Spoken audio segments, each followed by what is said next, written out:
This is wild. The Chicago Bulls have made another signing. They are signing EJ Liddel. We're going to be talking about what this means for the Chicago Bulls. What does this mean for EJ Liddel? Is he a good fit? We're going to be talking about all that right now. This is your host, Rico Greenhowe. And you found yourself on another episode of Bulls Digest. And so, yes, breaking news is the Chicago Bulls have gone out and signed EJ Liddel. This is the official tweet. You'll notice that he is from Illinois, so he is essentially maybe coming back home in a way. But he was the former second-round pick of the Pelicans in 2022.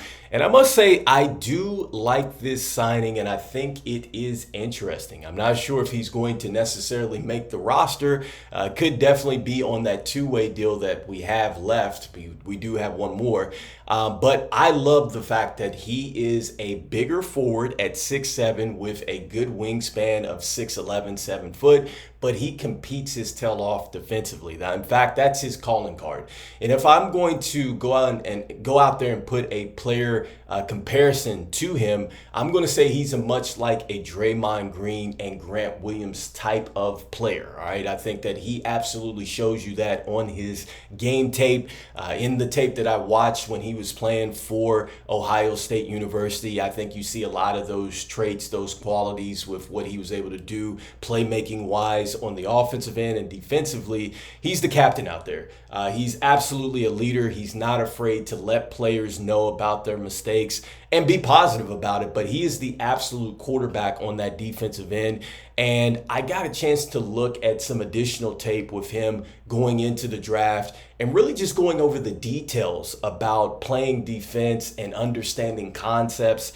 And it was brilliant. I loved everything that he was talking about and his ability to kind of lock in, understand scouting reports, understand what he wants to take away from players. And he's a great shot blocker, but I think more importantly, he's terrific at using his length. And when you say using your length, that means that you're able to affect shots and you're not fouling players as well. Like you're not running through their chest. And so I think that is a great trait for him. He's able to contest on players and not foul. And so he has great feet. He has the ability to go ahead and recover quickly, able to get in front of players. I think that you're going to see a player that can guard anywhere from 1 to 4 with that quickness. So I do love that about him. And he has a high motor. And I love that because with that high motor, this goes into what I was talking about with this team needing to find an identity, right? So with Modest Buzelis, with a guy like EJ Liddel, with Sanogo, with Kenny Lofton Jr., they're going to bring that physicality and energy to the team. And I love that because the Chicago Bulls need that identity. And I think that this is a player that certainly fits what the Chicago Bulls are looking for. He's just a player that gets it done. I think that they are going to love that in Chicago. And I love the fact that he's been working on his game. That's one thing that Jay Billis talked about on draft night. He talked about his work ethic and really what he had did to transform himself into an NBA prospect. And he really felt like he really was a first round talent that fell in the second round. And I thought that was interesting. And so I love that about him. And as far as him being a better perimeter player, I think that we're going to see a player that is going to be able to knock down the pick and pop stuff. He's more of a rhythm type of shooter.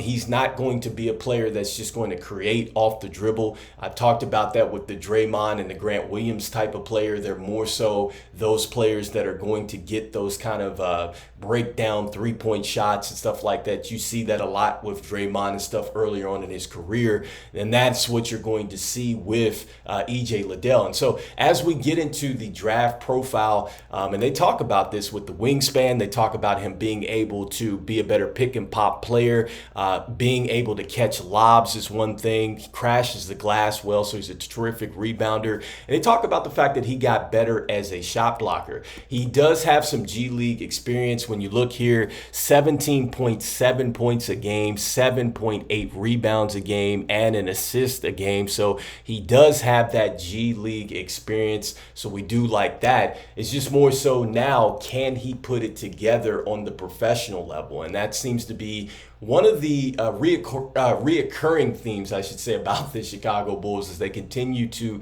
take chances on younger players that just haven't really found it. Coming off injuries, teams have kind of given up on, and they're trying to see if there is some gold there. And so when we look at his statistics as a pro, it hasn't been great. Talking about that knee injury that he had in 2022, he missed the entire season due to a knee injury. Didn't really get a lot with the Pelicans as far as run is concerned. I believe he was traded over to the Suns, then to the Hawks, and then now he's getting picked up here, obviously, by the Chicago Bulls. So he just hasn't had a chance, and he has been a journeyman already. But a lot of that could have been the fact that he just really hasn't had the opportunity to play due to the injury, but he's completely healthy right now. I'd have to love the fact that he is hungry, which I love that about these players that they have brought in, whether it's him, THT, like these are players that are hungry and trying to get a contract in the NBA. So I think that is going to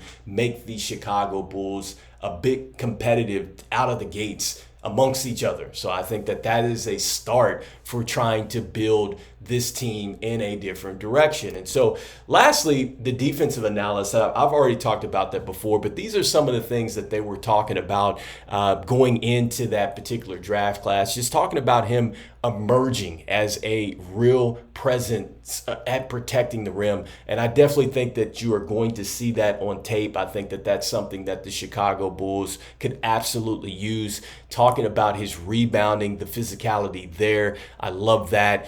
And so, I think that if he does make the roster, I feel like he is a player that certainly fits. You'd have to ask yourself, okay, well, where does that put you with Torrey Craig, Javon Carter? What's going to happen with, Dalen Terry, Julian Phillips? You definitely have Modest Buzelis out there. Where do you find minutes for him? But I think he could run with either unit. I'll tell you that much, because if you put him out there with Giddey, I think he's going to be terrific as far as being a lob threat. I love the fact that when he does block shots, he does keep them in bounds, so that does help you go ahead and start up the break. So I feel like that transition game, being a rim running big, is going to translate in that starting lineup if he had to play into that.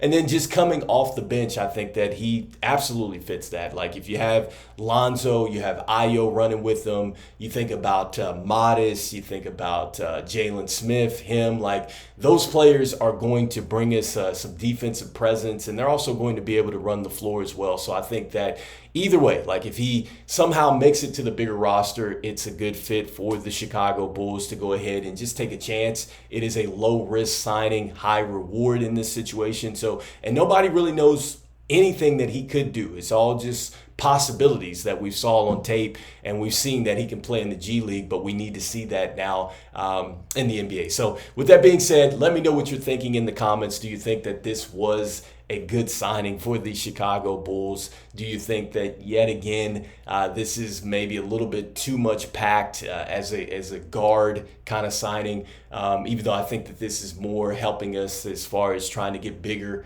on this club? So let me know what you're thinking. Just want to thank everybody out there for liking, sharing, and subscribing. Wanted to let you know that 68.5% of you that watch the videos are not subscribed to the channel, so make sure that you go ahead, mash on that subscribe button for me as we try to reach 5,000 subscribers before the NBA season starts.